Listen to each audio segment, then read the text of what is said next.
നമസ്കാരം. രാജ്യം ഇന്നുവരെ കണ്ടിട്ടില്ലാത്ത ചവിട്ടിപ്പുറത്താക്കൽ ആരംഭിക്കുകയാണ്. അനധികൃതമായി ഇന്ത്യയിലേക്ക് കടന്ന ബംഗ്ലാദേശികളെ പിടികൂടിയാൽ കോടതിയിലേക്കൊന്നുമല്ല നേരിട്ട് BSFന് കൈമാറുമെന്ന് പ്രഖ്യാപിച്ചിരിക്കുകയാണ് ബംഗാൾ മുഖ്യമന്ത്രി സുവേന്ദു അധികാരി. മെയ് 20 മുതൽ ഈ രീതി നടപ്പാക്കാനാണ് ബംഗാൾ പോലീസിനും റെയിൽവേ പോലീസിനും നൽകിയിരിക്കുന്ന നിർദ്ദേശം. അനധികൃതമായി രാജ്യത്ത് താമസിക്കുന്ന ബംഗ്ലാദേശികളെ പിടികൂടിയാൽ പുതിയ പൗരത്വ നിയമപ്രകാരം ഇന്ത്യൻ പൗരത്വത്തിന് അപേക്ഷിക്കാൻ യോഗ്യതയുള്ളവർ ഒഴികെ മറ്റെല്ലാവരെയും ഇനി നേരിട്ട് അതിർത്തി രക്ഷാസേനയ്ക്ക് കൈമാറും. പൗരത്വ പരിശോധന നടത്തി BSF ഇവരെ നാടുകടത്തും. കേന്ദ്ര ആഭ്യന്തരമന്ത്രി അമിത് ഷാ പ്രഖ്യാപിച്ച ഡിറ്റക്റ്റ്, ഡിലീറ്റ് ആൻഡ് ഡീപോർട്ട് എന്ന നയപ്രകാരമാണ് പുതിയ നടപടി. 2016 കേന്ദ്രമന്ത്രി കിരൺ റിജിജു പാർലമെന്റിൽ നടത്തിയ ഒരു പ്രസ്താവന അനുസരിച്ച് 20 മില്യൺ അനധികൃത കുടിയേറ്റക്കാരാണ് ബംഗ്ലാദേശിൽ നിന്നെത്തി രാജ്യത്ത് കഴിയുന്നത്. ഇവർ രാജ്യസുരക്ഷയ്ക്ക് വലിയ ഭീഷണിയാണ്. സ്ഥലത്തെ പ്രധാന ഗുണ്ടകൾ മുതൽ ജിഹാദി ഭീകരർ വരെ ഇങ്ങനെ ഈ രാജ്യത്തേക്ക് നുഴഞ്ഞു കയറുന്നുണ്ട്. രാജ്യത്തിൻ്റെ പല സംസ്ഥാനങ്ങളിലും ജനസംഖ്യാ ഘടനയിൽ നുഴഞ്ഞുകയറ്റം വലിയ മാറ്റങ്ങൾ വരുത്തുന്നു. നമ്മുടെ അയൽ സംസ്ഥാനമായ ബംഗ്ലാദേശ് ഇത്തരം കുടിയേറ്റത്തെ പ്രോത്സാഹിപ്പിക്കുന്നു. രാജ്യത്തെ കോൺഗ്രസ് അടക്കമുള്ള പല രാഷ്ട്രീയ പാർട്ടികളും നുഴഞ്ഞുകയറ്റത്തെ വോട്ട് ബാങ്ക് ലക്ഷ്യം വെച്ച് പ്രോത്സാഹിപ്പിച്ചിരുന്നു. രാജ്യത്തിൻ്റെ അഖണ്ഡതയെയും പരമാധികാരത്തെയും പോലും ബാധിക്കുന്ന ഈ നുഴഞ്ഞുകയറ്റത്തിന് പിന്നിലെ അതിനിഗൂഢ അജണ്ട എന്താണ്? മലയാളി വാർത്ത ഇൻഡെപ്തിലേക്ക് സ്വാഗതം.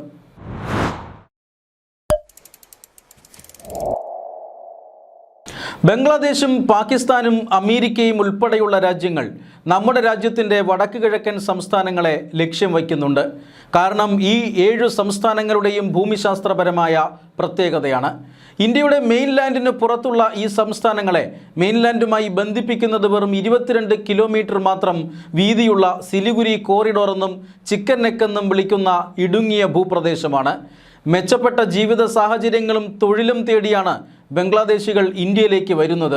ഈ കുടിയേറ്റം പ്രോത്സാഹിപ്പിച്ച് വടക്ക് കിഴക്കൻ സംസ്ഥാനങ്ങളിലെ ജനസംഖ്യാ ഘടനയിൽ മാറ്റം വരുത്തിയാൽ അനുകൂല സാഹചര്യം വരുമ്പോൾ വിഘടനവാദം ആളിക്കത്തിച്ച് ഗ്രേറ്റർ ബംഗ്ലാദേശ് ഉണ്ടാക്കാം. പശ്ചിമ ബംഗാളിനെ സ്വതന്ത്രമാക്കാം. ബംഗ്ലാദേശിലും പാകിസ്ഥാനിലും ചൈനയിലും ഇരുന്ന് ചിലർ കാണുന്ന സ്വപ്നം ഇതാണ്. സംഘടിതവും ആസൂത്രിതവുമായ ശ്രമം ഈ നുഴഞ്ഞുകയറ്റത്തിന് പിന്നിൽ നടക്കുന്നുണ്ട്. 4096 കിലോമീറ്റർ നീളം വരുന്ന അതിർത്തിയാണ് ഇന്ത്യ ബംഗ്ലാദേശ് അതിർത്തി പ്രദേശം. ഭൂരിഭാഗവും വേലി കെട്ടി സുരക്ഷിതമാക്കാത്ത പ്രദേശം. നദീതടങ്ങളിലൂടെയും നിബിഡ വനങ്ങളിലൂടെയും പർവ്വതങ്ങളിലൂടെയും ഈ അതിർത്തി അങ്ങനെ കടന്നു പോകുന്നുണ്ട്. നിരന്തരം നിരീക്ഷിക്കാനും കാവൽ നിൽക്കാനും കഴിയാത്ത പ്രദേശമാണ് അധികവും. ഇവിടങ്ങളിലൂടെയാണ് പ്രധാനമായും നുഴഞ്ഞുകയറ്റം നടക്കുന്നത്. അസം, ത്രിപുര, ബംഗാൾ അതിർത്തികളാണ് ബംഗ്ലാദേശികൾ പ്രധാനമായും ഉപയോഗിക്കുന്നത്. ഇതിൽ അസം, ത്രിപുര അതിർത്തികൾ സംരക്ഷിക്കപ്പെട്ട് കഴിഞ്ഞു. ഇനിയുള്ളത് ബംഗാളാണ്. 10,000-കണക്കിന് ആളുകളെ അതിർത്തി കടക്കാൻ അപ്പുറവും ഇപ്പുറവും മാഫിയ സംഘം പ്രവർത്തിക്കുന്നു. ബംഗ്ലാദേശിലെ ഏജന്റുമാർ അഭയാർത്ഥികളെ അതിർത്തി പ്രദേശങ്ങളിലേക്ക് എത്തിക്കുന്നു. അവരെ വനപ്രദേശത്തിൽ നിന്ന് ഇന്ത്യയിലെ റെയിൽവേ സ്റ്റേഷനുകൾ പോലെയുള്ള സ്ഥലങ്ങളിലേക്ക് എത്തിക്കാനും ഇവിടെ സംഘമുണ്ട്. അതിനുശേഷം ആധാർ കാർഡുകൾ പോലെയുള്ള ഇന്ത്യൻ രേഖകളുടെ വ്യാജ കോപ്പികൾ ഉണ്ടാക്കി നൽകുന്ന ഏജന്റുമാരുടെ ഊഴമാണ്. രേഖകൾ കിട്ടുന്നതുവരെ അതിർത്തി പ്രദേശങ്ങളിലുള്ള വീടുകൾ ഇവർ രഹസ്യമായി താമസിക്കുന്നു. Aadhaar card, ration card, 10ാം class school certificate എന്നീ രേഖകളുടെ ഒറിജിനലിനെ വെല്ലുന്ന പകർപ്പ് ലഭ്യമാകുന്നതോടെ ഇവർ കേരളം അടക്കമുള്ള മറ്റ് സംസ്ഥാനങ്ങളിലേക്ക് നീങ്ങിത്തുടങ്ങും. വിസയടക്കമുള്ള ഔദ്യോഗികമായ രേഖകളോടുകൂടി നിയമപരമായി രാജ്യത്ത് പ്രവേശിക്കുകയും വിസ കാലാവധി അവസാനിച്ചിട്ടും മടങ്ങാതെ രാജ്യത്ത് തുടരുന്നവരുമുണ്ട്.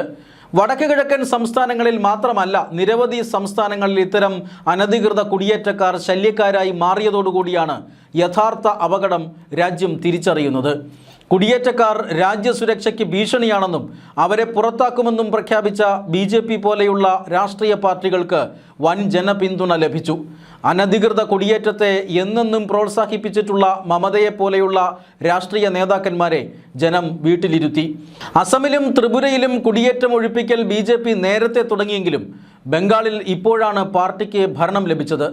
നടപടി വേഗത്തിലാക്കാനാണ് കോടതിയിൽ ഹാജരാക്കാതെ പിടിക്കപ്പെടുന്നവരെ നേരിട്ട് BSFന് കൈമാറാമെന്ന് അല്ലെങ്കിൽ അങ്ങനെ കൈമാറണമെന്ന് സുവേന്ദു പ്രഖ്യാപിച്ചിരിക്കുന്നത്. സാധാരണ അനധികൃതമായി രാജ്യത്തിനകത്ത് താമസിക്കുന്ന വിദേശികൾ പിടിയിലായാൽ ഇവരെ കോടതിയിൽ ഹാജരാക്കിയതിനു ശേഷം നാട് കടത്തുകയാണ് പതിവ്. ഏത് നിയമമനുസരിച്ചിട്ടാണ് പുതിയ പ്രഖ്യാപനമെന്ന് ബംഗാൾ മുഖ്യമന്ത്രി വ്യക്തമാക്കിയിട്ടില്ല. എന്നാൽ ഇതേ രീതിയിലാണ് അയൽ സംസ്ഥാനമായ അസമിൽ മുഖ്യമന്ത്രി ഹിമന്ത ബിശ്വ ശർമ്മ ബംഗ്ലാദേശികളെ പുറത്താക്കുന്നത്. ഇതിന് സുപ്രീം കോടതിയുടെ അനുവാദവും ലഭിച്ചിട്ടുണ്ട്. ഹിമന്തയുടെ ഈ നടപടി ബംഗ്ലാദേശിനെ പോലും ചൊടിപ്പിച്ചിരുന്നു. എന്നാൽ ഇമിഗ്രേഷൻ ആൻഡ് ഫോറിനേഴ്സ് ആക്ടിൽ 2025 കേന്ദ്ര സർക്കാർ വരുത്തിയ ഭേദഗതി അനുസരിച്ചിട്ടാണ് ബംഗ്ലാദേശികൾ BSFന് കൈമാറാൻ ഉത്തരവിട്ടതെന്നാണ് സൂചന. ഈ നിയമമനുസരിച്ച് കേന്ദ്ര സർക്കാർ അന്നത്തെ ബംഗാൾ സർക്കാരിന് പിടികൂടുന്ന ബംഗ്ലാദേശികളെ BSFന് കൈമാറാൻ കത്തും അയച്ചിരുന്നു. കുടിയേറ്റത്തെ പ്രോത്സാഹിപ്പിക്കുന്ന രാജ്യവിരുദ്ധമായ നടപടിയായിരുന്നു മുൻ മുഖ്യമന്ത്രി മമതാ ബാനർജി സ്വീകരിച്ചിരുന്നത്. അതിർത്തികൾ അടച്ച് സുരക്ഷിതമാക്കാൻ ഭൂമി സൈന്യത്തിന് കൈമാറണമെന്ന നിരന്തരമായ ആവശ്യം അവർ അവഗണിച്ചു. 15 വർഷം സംസ്ഥാനം ഭരിച്ചിട്ടും സൈന്യത്തിൻ്റെ ഈ ആവശ്യം അവർ ചെവിക്കൊണ്ടില്ല. നുഴഞ്ഞുകയറ്റം തടയണമെന്നും നുഴഞ്ഞുകയറ്റക്കാരെ സഹായിക്കുന്ന മാഫിയകൾക്കെതിരെ നടപടിയെടുക്കണമെന്നുമുള്ള ആവശ്യം അവർ വർഷങ്ങളോളം ചെവിക്കൊണ്ടില്ല. ബംഗ്ലാദേശികൾ വ്യാപകമായി വോട്ടർ പട്ടികയിലും ഇടം പിടിച്ചിരുന്നു. ഒടുവിൽ തെരഞ്ഞെടുപ്പ് കമ്മീഷൻ SIR നടപ്പിലാക്കിയപ്പോഴാണ് വിദേശികൾ പിടിയിലായത്. ലക്ഷക്കണക്കിന് അനധികൃത കുടിയേറ്റക്കാർ വോട്ടർ പട്ടികയ്ക്ക് പുറത്തായി. SIR പ്രഖ്യാപിച്ചു കഴിഞ്ഞപ്പോഴേ ബംഗ്ലാദേശികൾ രാജ്യം വിട്ടു പോകാൻ തുടങ്ങി. മമതാ സർക്കാർ വീണ് സംസ്ഥാനത്ത് BJP സർക്കാർ അധികാരത്തിൽ വന്നപ്പോഴും ആ ഒഴുക്ക് നമ്മൾ കണ്ടതാണ്. ഇനിയും അനധികൃത കുടിയേറ്റക്കാരായ വിദേശികൾ സംസ്ഥാനത്തുണ്ട്. അവരെ മുഴുവൻ കണ്ടെത്തി നാട് കടത്താനാണ് സുവേന്ദു അധികാരിയുടെ ശ്രമം. ചുരുക്കത്തിൽ രാജ്യത്തിൻ്റെ അതിർത്തികൾ സുരക്ഷിതമാക്കാൻ കേന്ദ്ര ആഭ്യന്തരമന്ത്രി അമിത്ഷായ്ക്കൊപ്പം തോളോട് തോൾ ചേർന്ന് പൊരുതുകയാണ് മുഖ്യമന്ത്രിമാരായ സുവേന്ദു അധികാരിയും ഹിമന്ത ബിശ്വ ശർമ്മയും മണിക് സാഹയും. ഈ ഓപ്പറേഷൻ കൊള്ളേണ്ടിടത്ത് കൊണ്ടുവന്നാണ് ചില പ്രതികരണങ്ങൾ വ്യക്തമാക്കുന്നത്. ബംഗ്ലാദേശ് ഭരണകൂടം ഇന്ത്യൻ നയതന്ത്ര പ്രതിനിധിയെ വിളിച്ചു വരുത്തി പ്രതിഷേധം അറിയിച്ചു. ബംഗ്ലാദേശിലെ ഇന്ത്യ വിരുദ്ധരായ ഭീകര സംഘടനകളുടെ ആഭിമുഖ്യത്തിൽ അവിടെ പ്രതിഷേധ റാലികളും നടക്കുന്നു. ഇന്ത്യൻ പൗരന്മാർക്ക് ലഭിക്കേണ്ട വിഭവങ്ങൾ പതിറ്റാണ്ടുകളായി സംഘടിത ശ്രമങ്ങളിലൂടെ തട്ടിയെടുക്കുന്നവരെയാണ് രാജ്യം ഇന്ന് പടിയടച്ച് പിണ്ടം വയ്ക്കുന്നത്.